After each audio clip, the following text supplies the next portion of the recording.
Are the lift cords on your blinds or shades too long? We'll show you how to shorten them to help match the length of cords in the rest of your room. This will also keep your windows looking more neat and keep cords out of reach of small children and pets. Just be aware that any mistakes made while shortening your own cords may void warranties. That being said, we'll guide you along the way, so let's get started.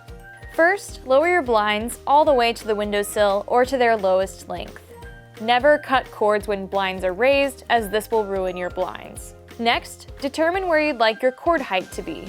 Go about 2 inches lower than your desired height and mark with a piece of tape. If your window treatment has multiple cords, put the tape around all of them.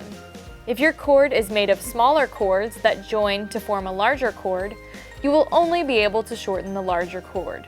Do not cut the smaller cords. If you'd like your cord lengths to match in the entire room, measure from the headrail to the tape and mark on the other window treatments in the room. As they say, measure twice, cut once.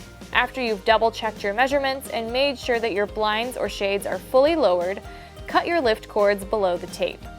Be sure that you are only cutting the lift cords and not any braided ladder cords. Remove any tassels from the cord you cut off. Be sure not to let any remaining cords slip through the blinds during this step.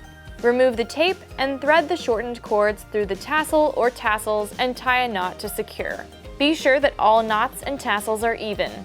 If your cords are still longer than you'd like, you can wrap them around a cord cleat to keep them neat and out of reach. We hope this project was easy for you. Of course, if you have any questions, please reach out to the Blinds.com team at 800-505-1905.